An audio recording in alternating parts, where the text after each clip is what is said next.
You know somebody that told you, yo, I'm gonna go rob this bank tomorrow. They do it. The cops come to you like, so you have any information on the bank? What are you gonna say? Neighbor, like minding your business, like looking out the window, seeing, like keeping an eye on you per se. Like, I would say we talked about this week like usual, but I can't. On this week's episode of the Infusion Breakdown Show, the Breakdown crew sat in among ourselves to discuss whether or not the no snitching rule is a detriment to the black community. Let's see what we come up with. Before we get started on today's episode, I'd like to introduce to you our Black-owned Business of the Week, where we showcase quality Black-owned businesses for you to support every week. This week's business is the Peace Mindset Gratitude Journaling Project, brought to you by previous guest and friend of the channel, Dondre George. Gratitude journaling is an effective practice for keeping oneself grounded and developing a deeper appreciation for things that often go overlooked. If you're looking to get into the practice, be sure to follow Peace Mindset on IG for some ideas to help get you started. So the question we have for today is the no snitching rule hurting black people? Comment below, let us know your opinion. We also have timestamps in the description below. As always, be sure to check them out. What is a snitch? I'm glad you asked. So, I'm going to cite Morgan Freeman off of Snitches and Rats from 21 Savage and Metro Boomin's last album. I can't remember the name of it off the top of my head. But Morgan Freeman said, a regular citizen who reports seeing a crime is not a snitch. The criminals were just sloppy.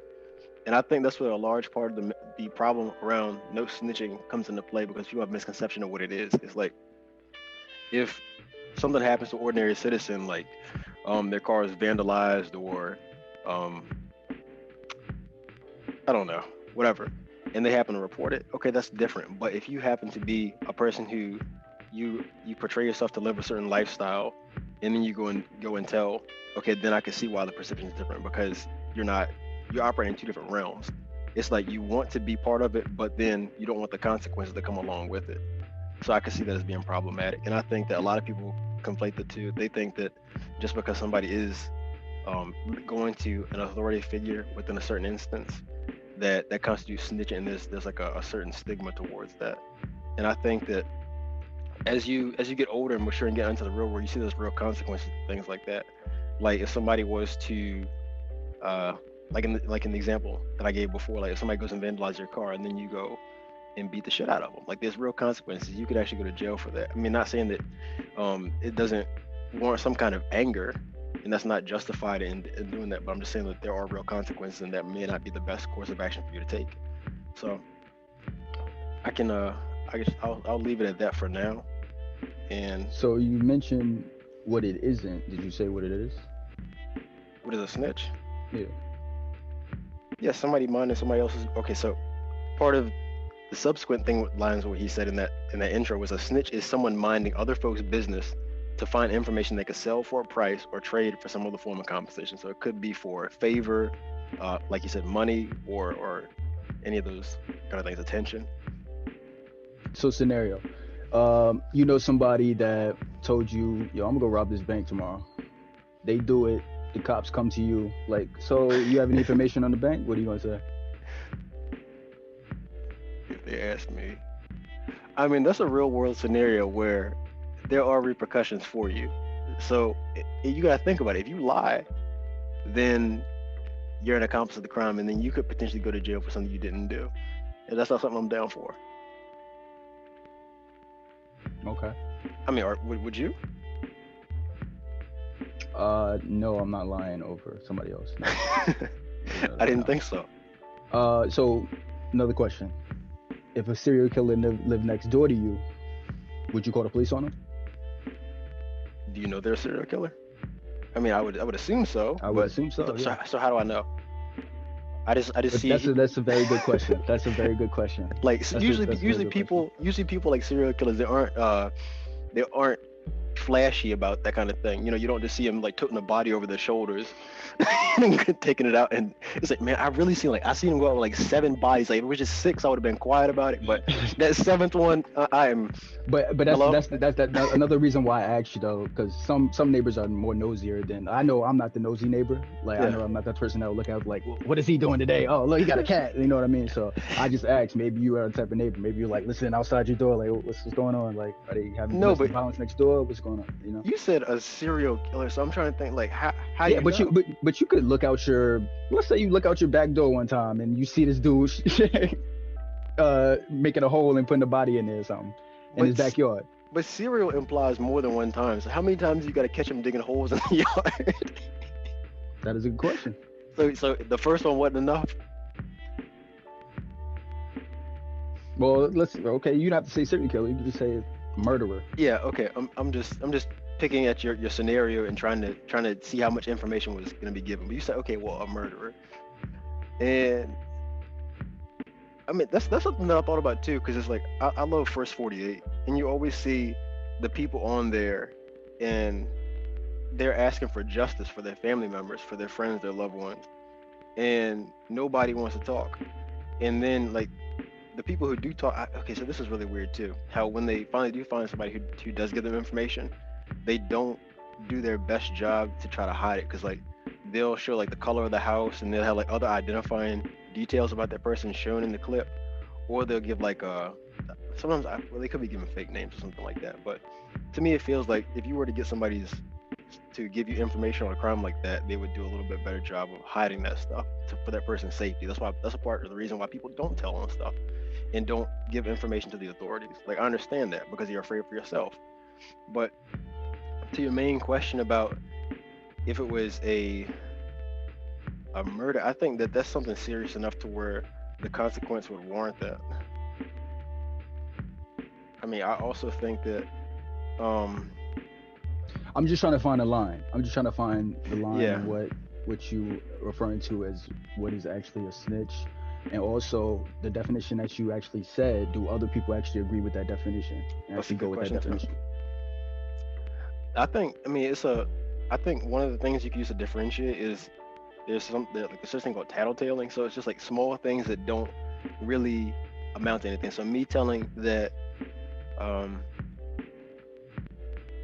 like you think about things that children do, like something where there's practically no consequence, and you're just telling for the sake of, like I said, the attention to suck up to the person you're telling them to, or just to get the other person in trouble, even though it may be minuscule, but there's very little consequence. And then you have actual incidences that do have gravity. Like if there were, like there's a number of incidents. There was a time in high school to where I was on the school bus, and there was talk of some kids coming back and shoot up the school. And I got off the school bus and I went right to the office because I wasn't gonna have that. Like I couldn't let that happen and be on my conscience. And that's something that you don't take lightly. Like it turned out to be complete BS, but all in all, like that's something that should be taken seriously. And for me to say, okay, well, no snitching, and not go and report that, like that's ridiculous. I got you. What do you think where's the line? Do you think people actually agree with that definition that Brian actually went through? I think the logical people will agree with that definition. I think that the people who are committing, the acts. You think people are mostly dumb or mostly smart? I think people are retarded. So you feel a lot of people won't. I'm sorry. Let me reference that because we don't use retarded here. I think people are mentally deficient. Okay, so you feel a lot of people won't go by Brian's definition. A lot of people won't. Like that's the thing. Okay. Like a lot of people aren't. Does that make it accurate though? If the majority doesn't go for that definition? I mean, does the majority rule? The majority of the rule when it comes to the interpretation of stuff. It's like, well, I mean, majority can rule when it comes to interpretation of stuff, but when it comes to like the erroneous interpretation of things, then you then have to weigh whose opinion is more valid, the people committing the crimes or the people who are interpreting all the actions that were involved in this crime. You know what I'm saying? Like there's certain people that are just worried about the end game or the end all be all that is snitching, whereas being concerned with the crimes that are being committed. The people that are more worried about the snitching, while they may be considered the masses, directly or indirectly, those aren't the people I'm listening to. Those aren't the people that I'm, concerned about their opinions. Like retaliation is always a thing. And I think that, you know, TV dramas always, you know, hype stuff up, because when you think about snitching, you think that the police are the first people to know. And then on top of that, you know that there's typically a mole in the department or somebody that works for the people that are committing these crimes. The person that works with the department then tells the people who committed a crime who the suspect is, and then it comes back on the suspect. Like, I feel like a lot of that stuff is just glorified at the end of the day. But my opinion of it all is I actually was going to reference what Brian said as far as, you know, the Morgan Freeman intro to Snitches and Rats, but and it was Savage Mode too. That's the album.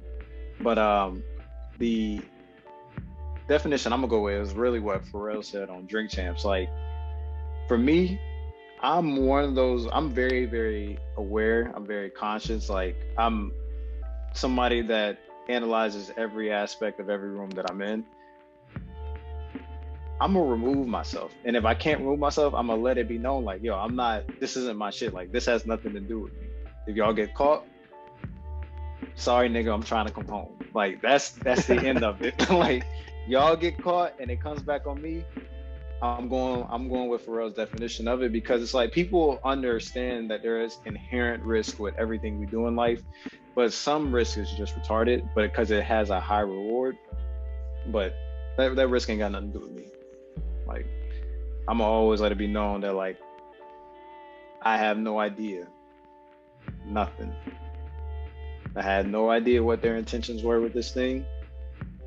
I'm out of here. Like, I'm not gonna be on no 6ix9ine shit and deliberately putting myself in the same vicinity as murderers, drug dealers, this, that, and the third. Like, okay, I've hung around with drug dealers, but I've never been in the same clique as them as you get in. Like, we've been at the same parties, we've been at the same kickbacks, we know the same people, but I'm not putting myself directly in that circle to be compromised, knowing that, you know, they are well aware of the risk. I'm well aware of the risk, but those are just risks that I'm not willing to take. You weren't commissioning those people either. That was just precisely on their own volition. Yeah, precisely. I got you. I think the main problem with it is it mainly sets a standard of loyalty that shouldn't exist. That's how I feel about it. Even if it is justified to not talk to police, you're still setting a standard of loyalty that just ends up being selfishness. And but I at least understand its existence, because it used to be you don't tell the police anything because they aren't going to help you anyway, or you call the police and the police will come and they'll arrest you or something like that. So that was really more about the mistrust of the police rather than actually like a selfishness type of thing. But over time, it's turned into it turned into more of like a loyalty contest instead of a sign of mistrust. And placing that standard on loyalty can hurt anyone, not just black people. That's really how I feel about that. But it just sets like a brand standard of loyalty. It's just like, oh, you got to be loyal because don't switch, don't snitch. Yeah, it's just like okay, go. I was gonna say, I feel like anytime something hits pop culture, or sometimes something goes mainstream, and you now have the misinformed using terminology that isn't necessarily true, then I feel like that's where the definition begins to gray. Like, I'm pretty sure, you know, do you think the definition could change though? Definition. I feel like definitions can always change, but I feel like for things like that, there should be clear-cut definitions, because, you know, ambiguity at the end of the day can be the difference between life or death for somebody.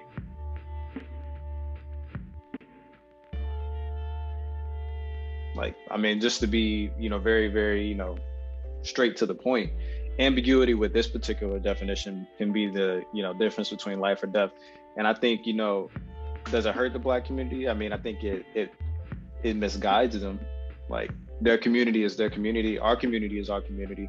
Like, regardless of if it's the, you know, urban inner city, or if it's the suburb, like, our community is our community. When you begin to conform to like the demands of fear, or people that are trying to induce fear, like, then you just become a product of your environment. Like, trust me, I understand. I've been in situations to where I could have said something, but I kept my mouth shut, knowing that, you know, just how police are. Like, they want to pin something on somebody, and if nobody says anything, then it's your story versus theirs, and you just do the best you can to tell your story to the best of your ability.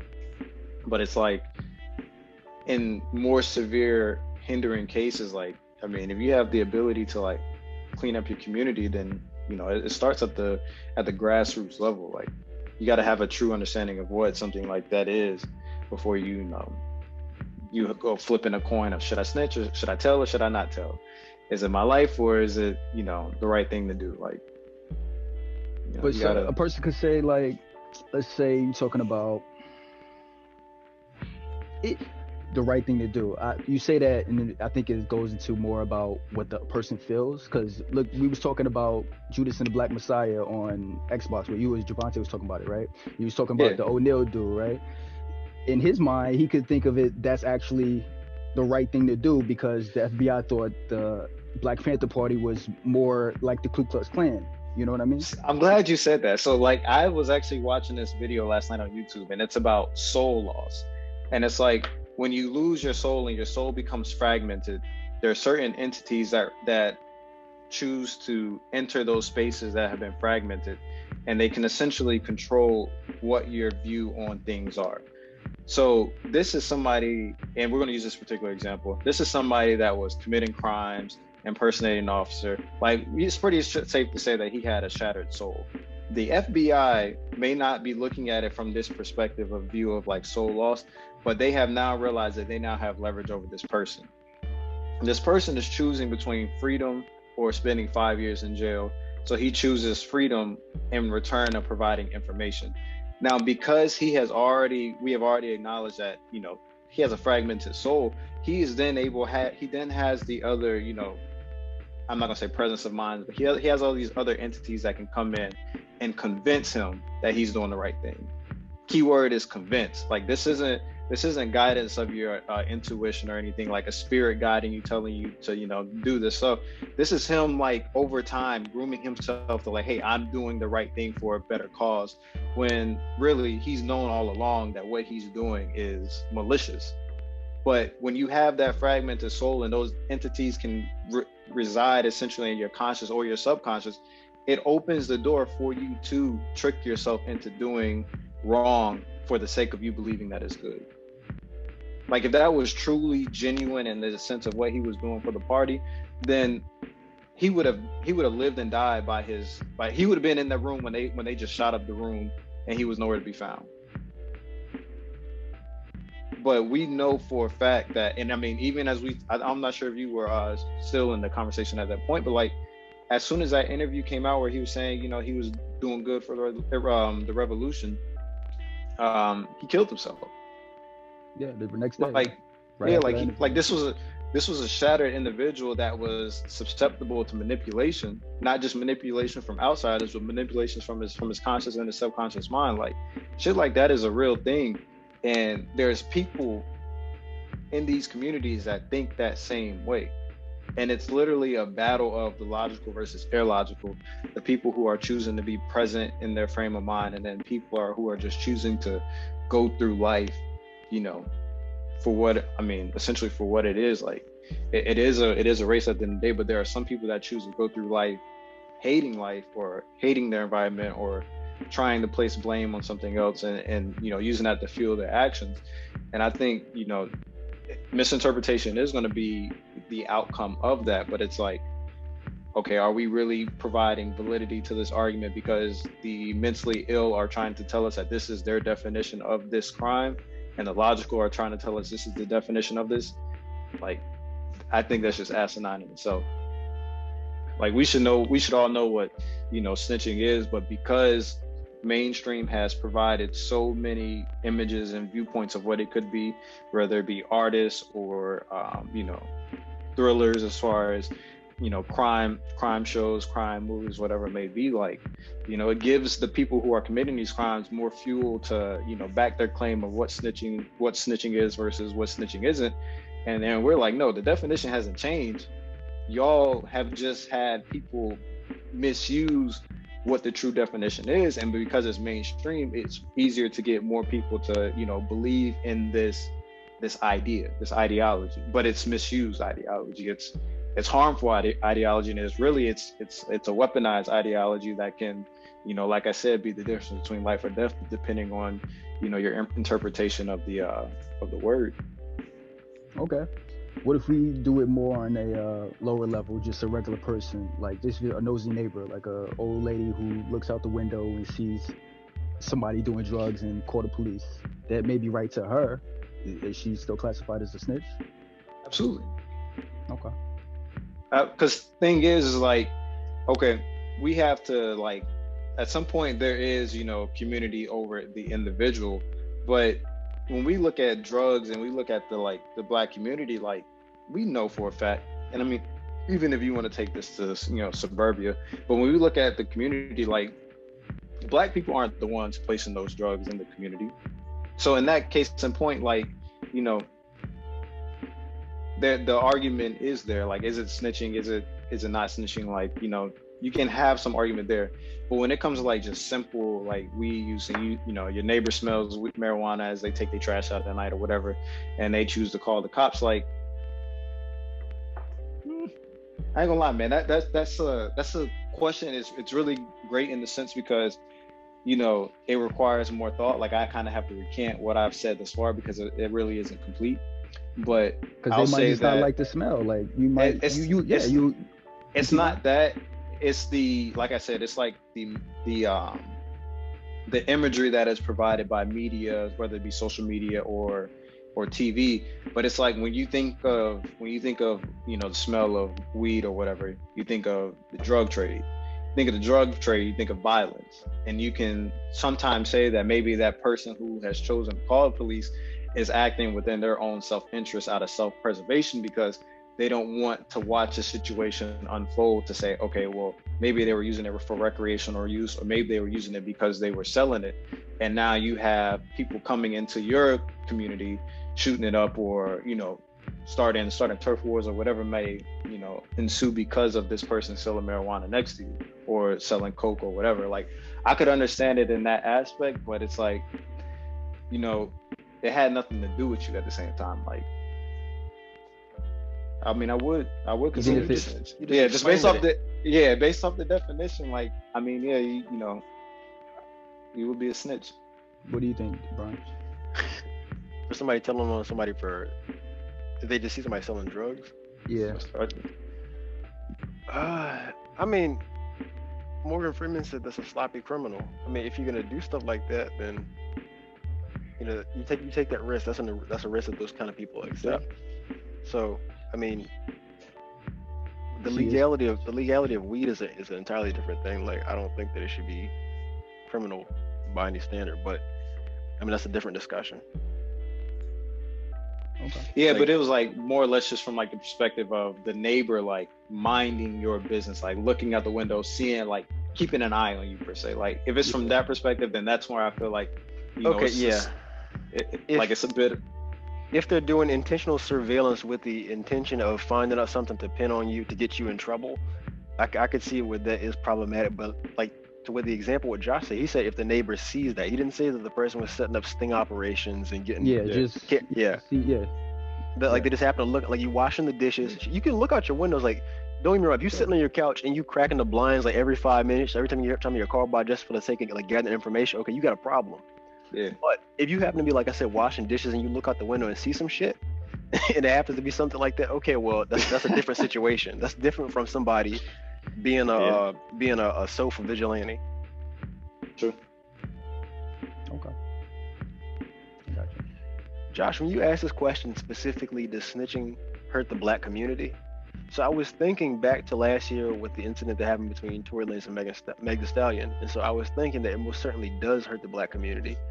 In so far as, so when that first happened, I think that what I heard from Meg's side was that she didn't go forward because she was trying to protect him, because she knew that she knew at the time and what was going on with Black America and then like police brutality, that she said that they're killing us and she didn't want to subject him to that kind of stuff. And it's just like, I think that was definitely in her own detriment. If somebody was inflicting physical harm on another person, like if like looking objectively just from something that happened, if somebody shot another person and you go and tell, then you're not I wouldn't say you're a snitch. If you're just like a regular citizen, you don't portray yourself to be like a street person. You weren't doing anything that warranted that or anything like that. So you went and let's say you were to divulge that to, you filed a claim or you went to the police or anything like that. That's a totally different scenario. And I think that a lot of people do have that mentality to where they think that they should protect people, and kind of like what you were saying earlier with the unwarranted loyalty. It's just like that person clearly didn't give a damn about you and your well-being, you know. So that was bizarre to me. And then I think that other people, when she did speak on the situation, and kind of like, it's still murky, I don't know what the hell happened, but they had said that she was snitching when she was saying, it's just like there's different degrees. Why would you expect somebody to defend somebody or to not act in their best interest when a situation like that happened where their life was potentially at risk? It's just ridiculous. And then you think about if somebody was placed in the same scenario, like these people you see on social media, most people, if something like that happened to them, they would probably behave in the exact same way, if not more extreme, when it comes to reporting things and getting them into the public eye. They couldn't wait to post about it, or they'd be the first one following police reports. You should ask them it this way. So if you knew the whereabouts of somebody who was worth $1 million, you wouldn't turn them in and see what they say. Like, ask that person. Like they had like Crime Stoppers. Yeah. I mean, they would find an exception there. Sure they would, but that's technically still snitching though. Yeah, I'm curious about the justification for that. It just depends on how they feel at the moment, what's loyal to them in that moment. Are they more loyal to like the other black people or the money? The money. Definitely. But I was gonna ask, or you had something to say? Go ahead. Oh no, I was gonna ask. You might have answered it already, but does the no snitching rule devalue life? I know we glamorize killing, make it fun in most instances, from video games to gun clubs and everything like that. But does it devalue life? And not even just the no snitching thing. Like, do we in general devalue life? To a large degree, yeah. Of course. Okay. How do we fix that? Because I feel like we devalue life more than we value more than death. I feel. It's a socio-economic issue. You said we value death more than life. Yeah. Yeah. We glamorize the acts that result in death more than we do the things that provide you a fruitful life. And it also, like, I think it has something to do with like how finite and how infinite death really is. It's just like it's a phenomenon that carries over into like the high reverence that people have for the dead. But if death is so important, why do we treat life as this thing? You know what I mean? That's a whole nother conversation, bro. I know. I kind of figured you guys were gonna go with that, so but I just wanted to mention it, though. Just curious. I don't know. I think when it comes to that's very complex. Because if you think about it, we got video games. It's just like anybody who doesn't have the brain power I have would probably think like, oh, maybe I can do this in real life. Maybe I can rob a store or something like that. You know what I mean? It has some type of influence. Maybe very little, but it has some type of influence. So I just wondering, like, we might let it get away with that and everything, but how much do we really value life if we're just like putting this out here for profit mainly? You know what I mean? I mean, think about why people enjoy fiction so much. It allows them to live things and see things and do things that, be it through books, video games, or movies, that they can't really do. And that's like what a lot of people gravitate towards as mediums for. It's just like the things that you would do in Grand Theft Auto. The same person who plays Grand Theft Auto and does these crimes, they would not be committing those same things in day-to-day life. So it's just like just an extension. And it's not saying that they're living like as an avatar or anything like that to that degree, but it's just a fact of it's something interesting about things that you can't do, or something that's outside of the scope of possibility. And I think that's what draws a lot of people to it. Like in the same case with the fascination with gang life, like a lot of people like those kind of movies, the mob movies, Gangland, the TV series. Like a lot of people are really fascinated with that. It's kind of like we talked about this before. It's like the Darth Vader effect, where they're fascinated with the bad guy, and it's just like, I think that's just something that's always been prevalent, just because it's things that we know that we won't do, that we don't live, that's something that's outside of the on the fringes of society, that we're interested in because of that reason, because it's out of access. Yeah, I only asked because just thinking about how mainly guns, to the point how we just like glorify guns, and like people have gun clubs. You got the NRA, even though I think they probably went bankrupt though. I think I read that, but yeah, we got that. Just how we glorify guns, like video games too, and just Shots stuff like fired. that. I'm just thinking. So no, I think they were supposed to be. I think they relocated to Texas. I think that's why, even though they're freezing there now. But yeah, More Sorry. shots fired. shout out to Texas. Anything else you guys on that? Yeah. My question was, so when and how did you first experience the stigma towards snitching? Like, when did you understand that, and how did your stance on that develop over time? $5, you're gonna say the Boondocks. Who, me? Nah, Josh. Josh? No, I was actually thinking, but yeah, it's kind of the Boondocks. Yeah. But the Boondocks came out when you were older. That's probably my. It came out in 2005. Yeah, 2000. Yeah, we was in. Yeah. Starting elementary, started middle school in I don't 2000. even remember. But if you're talking about that second season, that came out 2007, so it was a little bit later. No. It was the. It was that second season. Second season with Ed and Rummy were in the second season.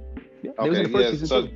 Yeah. I know they were in the first season. I didn't think Rummy made it to the second season. But you're right. Thank You for Not Snitching is 2007. Is the the Thank You for Not Snitching. It came out in 2007. I just looked it up. Okay. Yeah, that's season 2 when Granddad season. gets the Pimp My Ride with or some shit like that, right? Yeah, it's stolen. Yeah.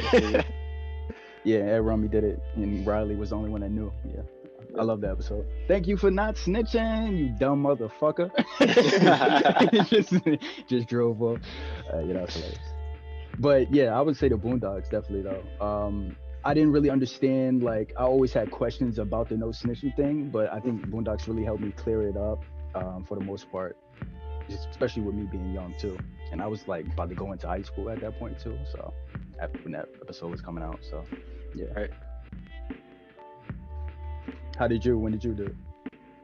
It's actually complicated. Like I was able to identify a number of scenarios in which I would and wouldn't tell, and like how I handled it, and then what I learned from it. So I remember, like, early on, my parents had taught me to stand up for myself and don't take anything from anybody, but also to seek the proper channels too. So it was an incident at Chuckie Cheeses when I was 6-7 years old. And my mom, of course, she said, like, if there's a problem, you try to find help, and if they don't handle it, then you handle it. And there was this kid in the ball pit at Chuckie Cheeses, and he kept throwing the balls. And then so I went and told my mom, and she said, tell his mom to tell him to stop. So I said something to his mom, and she said, oh, he's just playing. So I told him to stop. He didn't do it. So my mom said, if somebody messes with you, jack him up. So that's exactly what I did. He was an older kid, but I grabbed him by his collar and put him up against the side. And then so after I did that, he ran and cried to his mom and left. And so that's what I feel like is the proper protocol for things. It's like, okay, you go through the proper channel, and then once that isn't resolved, then okay, sometimes you do have to take matters into your own hands, especially when it comes to like standing up for yourself. And then another incident, it's just like in high school, I remember there was an acquaintance, somebody who I didn't know too closely, but he was a cool guy. And so I had found out or heard that on a field trip that his girlfriend had done something with another guy. And so I thought he was a cool guy, so I told him. And then so like the next day, the girl, she was cool. I mean, I didn't know her that well, but so she had asked me, she said, can you come to my office? And so her office was her locker.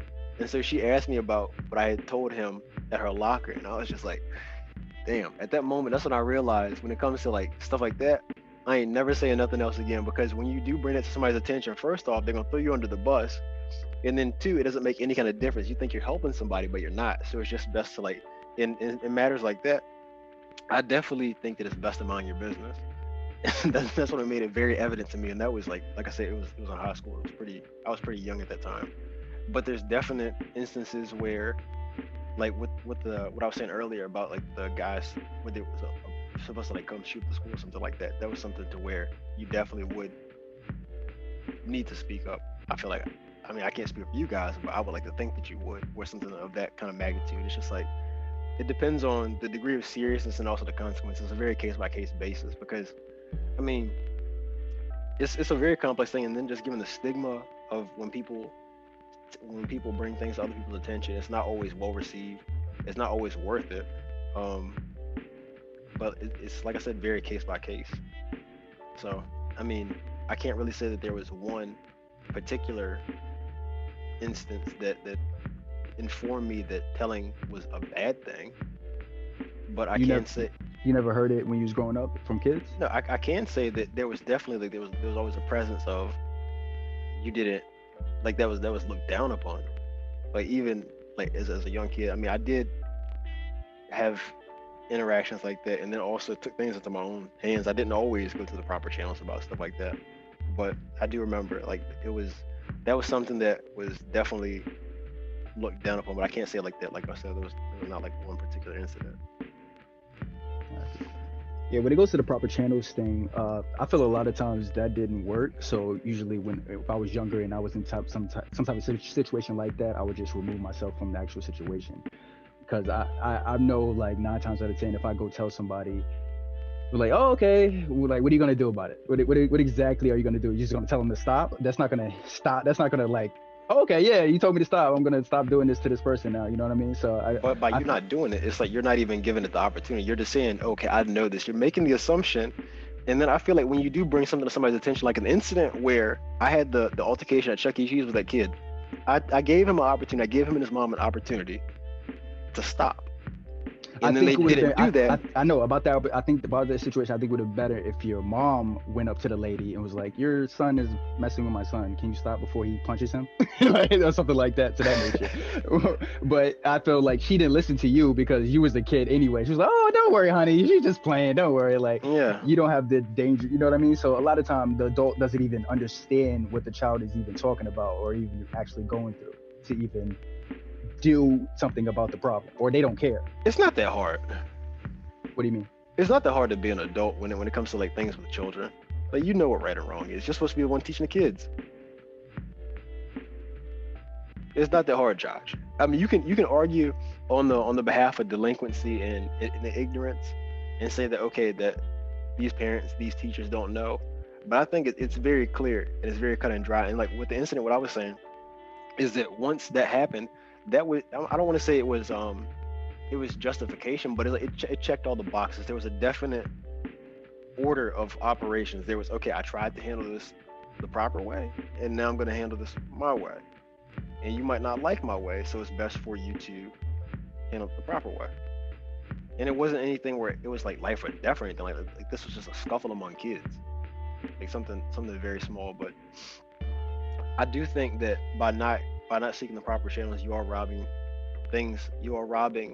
the protocols put into place an opportunity to actually prevail. Because, I mean, you could be maybe right about talking that. maybe talking to the adult isn't a proper channel though. So what is a proper channel? What would you suggest to the maybe in that I'm just talking maybe in that situation, maybe not talking to the adult isn't the proper channel. Maybe that adult doesn't know what you're talking about, or maybe the adult doesn't care about what you mean don't know what I'm talking about. I mean, the not caring part, fine, but not knowing what I'm talking about, yeah, that can happen. How can I make it more clear? An adult could be completely oblivious to what you're saying at that moment. By me telling you that, hey, this kid is throwing stuff at me. How do you misinterpret that? Go out and play. Yeah, go back and play. No, that's ignoring. But you said not understanding. They can actually try to. Sometimes there's parents that actually put it back on the kid too. They're like, "Oh, it's your fault." You know what I mean? Maybe that's not actually the same thing, but I've heard stories of that too. Well, it's like I said, that doesn't make it not the proper channel. You gave it the opportunity. Like, based off the outcome, okay, yeah, we need to do something different. That didn't work. But it doesn't mean it's still the proper channel going to that adult.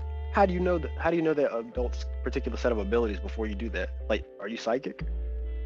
Would you be like, if you're having like in that same exact situation? So for I guess me and my family to be aware of that parent's level of awareness and wherewithal to decide whether or not that was a proper channel of communication to go through to resolve that conflict, how would we know that? do we just assume that everybody's inadequate in doing so and understanding? Or How do you know if that parent that you're going to is what? Say that again. is inadequate in reasoning and isn't, like you said, You could have history with them. You could try to have done it before and you said history with them. I'm not saying this is like a regular interaction when you just have with somebody you just met, like you're just around one time. It's not like like a neighbor you see every day where you're building up habits. The situation where I described, it was two groups of strangers in a public place. So my question to you is, how would you know? Talk about the Chuckie Cheese situation. Yes. How would you know? I wasn't necessarily talking about that situation. Okay, well I am. So how would we know the mental state and the reaction that we would get from the other parent? How do we know that? I don't know. We don't. So you can either give them the opportunity or not. Okay. So I'm saying, like, what you're saying is like, okay, how do you know that that's the proper channel? So what would you propose then? Because I feel like that is the proper channel, because we don't have any ability or any insight into somebody else's reaction when it comes to something like that. That's possible. I was just throwing out actual scenarios, though. No, I threw out an actual scenario. No, it's far. I got it, Brian. Have either of you ever snitched? All the time.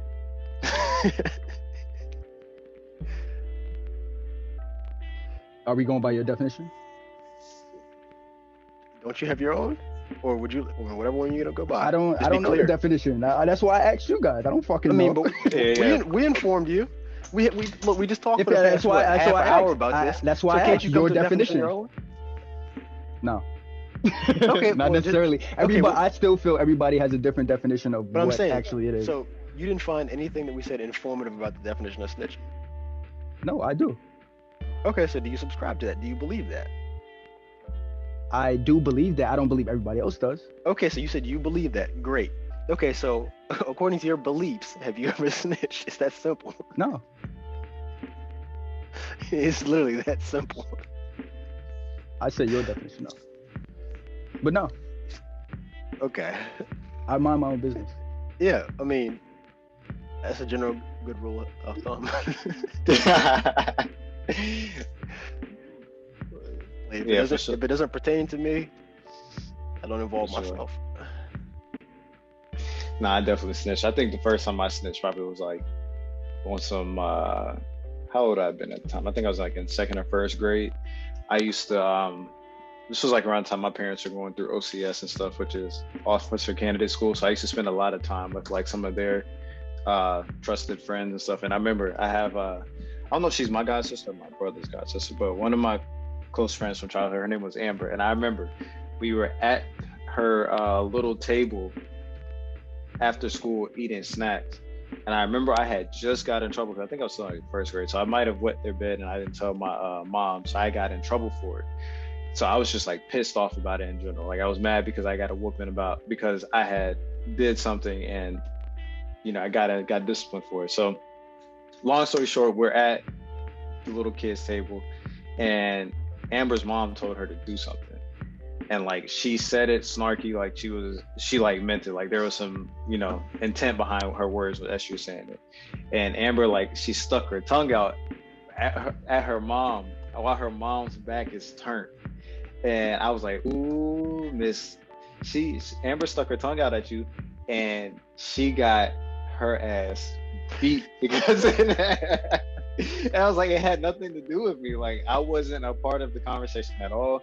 Like I was minding her business when it came to that one. And I snitched. That was the first time, but I think that was like I have all female cousins as well. So like, pretty sure there was like inadvertent snitching throughout, you know, my childhood. But I think at the same time, they used to, of course, because I was like one of the few boy cousins. Like it was instead of like the boys picking on the girls, like they used to pick at me.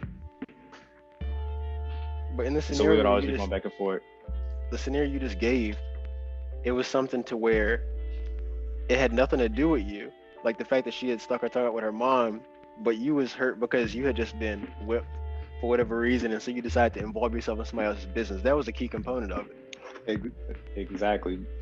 Straight to the point, to the definition, but that's it. Like, Nah, it ain't never been a no drama involving like the police where you got to make a decision. Well, I mean, I think that's technically so when I got my possession charge, but I kept my mouth shut and I didn't say anything. Nothing at all. I'm glad you actually mentioned the Pharrell Drink Champs interview, because I was thinking about that one as well. I know you had shared it and we had spoke about that previously. Yeah, man, I need to watch it again. That was probably like one of the favorite, like, I'm not gonna say podcasts because obviously they can't compete with us. No, obviously. but nah, like Pharrell just being, you know, I guess I don't know if everybody from like 7 cities have that, you know, I don't know. What's the word? That inquisition when it comes to Pharrell. Like anything that happens Pharrell, I'm very inquisitive about it. So something I do gotta watch again.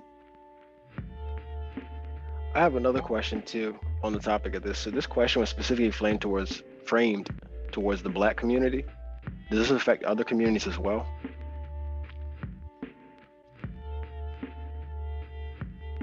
We're not a part of other communities, Brian.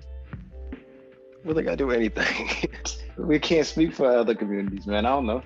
Like, I don't know the statistics as far as, you know, white on white, Asian on Asian, you know, Mexican on Mexican, like violence per se. Like, sounds like so much browser as far, it could potentially be, but like, yeah, I don't know the like FBI statistics for, you know, crimes involving two white people or two Asian people to, you know, say like, I guess everything always, as we said before, with our, you know, our the fallacy of black on black crime, like everything, you know, boils down to radius. And I mean, we are not in any radius to, you know, predominantly Asian communities, or I mean, we are obviously because of white America, like we're encompassed in like predominantly white, you know, areas. But as far as like the true white communities, like the people that are, you know, gung ho on, you know, everything being white, like can't speak on their behalf.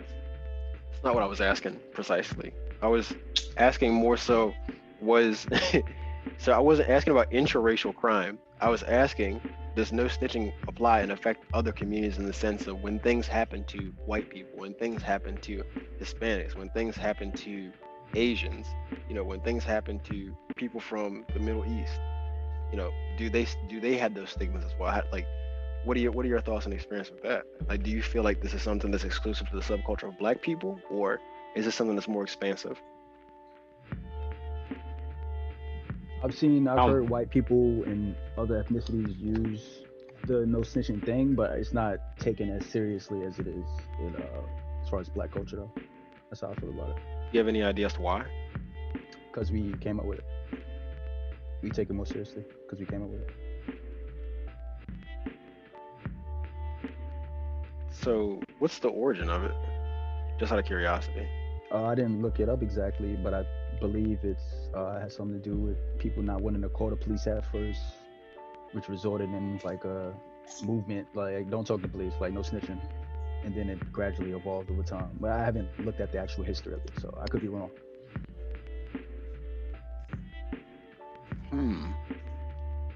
So I did a quick search here, and snitch, I can share the link to this, but anyhow, so this is informer, 1785, probably from the underworld slang meaning the nose, which apparently developed from the earlier meaning of Philip on the nose.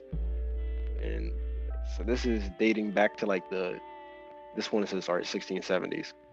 So it seems to have like a pretty deep history. And so for you to say that that's something that Black people came up with, that's interesting, because I mean, just based off this search, I don't know whether or not that's valid.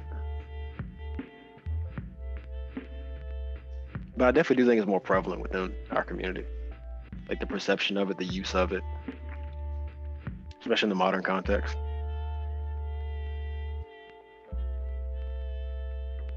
Are you searching right now too? You asking Josh? Yeah. Oh. I can drop the link that I just found inside the chat.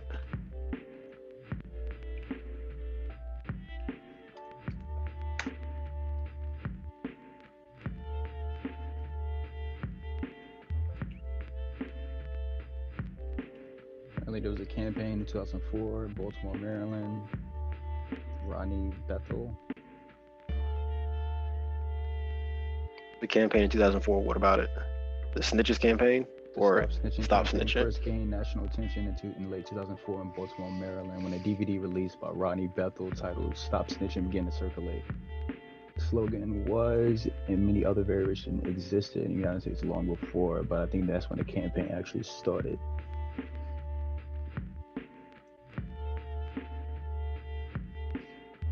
So what was on his DVD?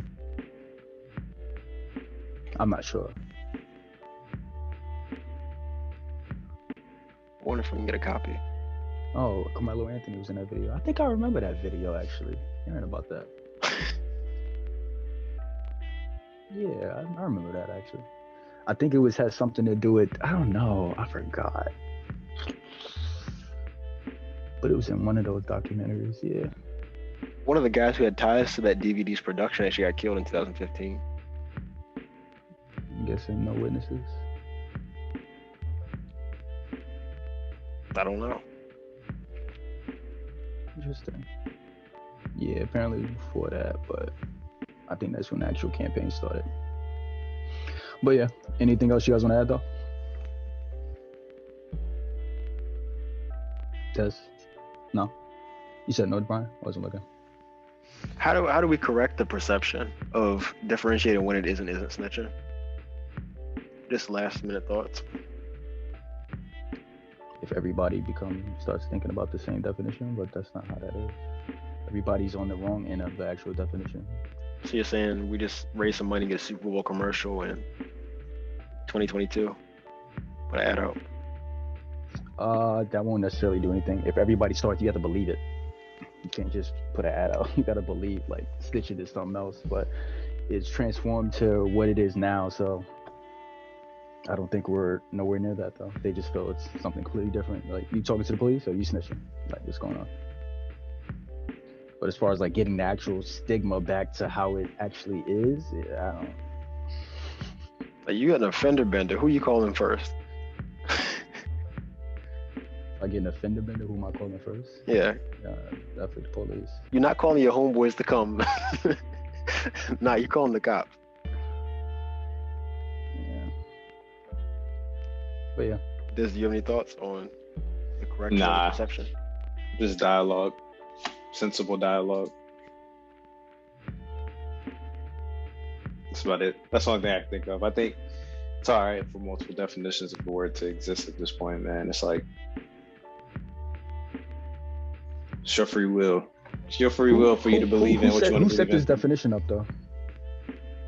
Like, why does it have to be that type of definition? You know what I mean? If it's why does it have to be the definition that we gave? Yeah.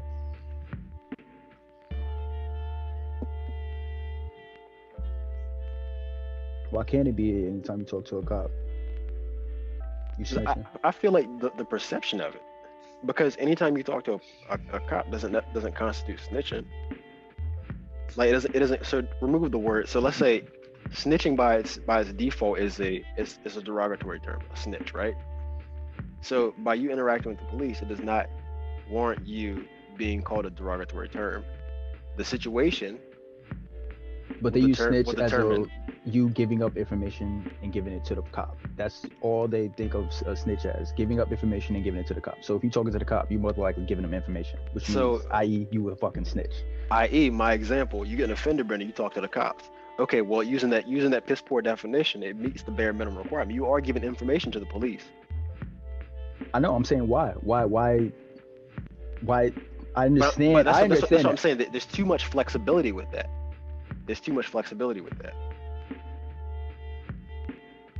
With the definition. Yeah. Like, you could just using the bare minimum that you just gave, there's too much room for ambiguity. You can lump anything into it. Okay. I'm saying that maybe they wanted lumped into it though. Maybe you shouldn't call the cops after you get into offender bidder. Maybe that's how they feel.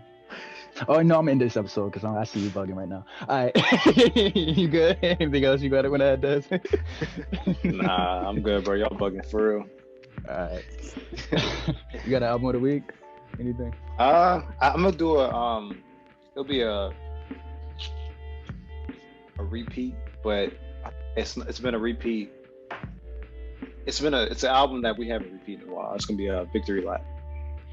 I was listening to that last night, and then of course been watching I don't know, for whatever reason, been watching Nipsey interviews, and then Brian also has an honorable mention. I think I've done Savage Mode 2 before as an album of the week, but Really? yeah, I think I did it a little bit around the time it came out, because I really enjoyed it. Like, it was a good album. So Savage Mode 2 and Victory Lap. Savage Mode 2, of course, to reference the topic we're talking about today. But if you guys like the discussion, don't forget to hit the like button. We're going to see you guys next week. Until next time.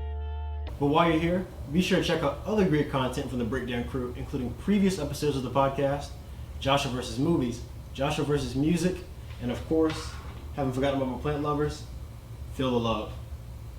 Just check out this begonia.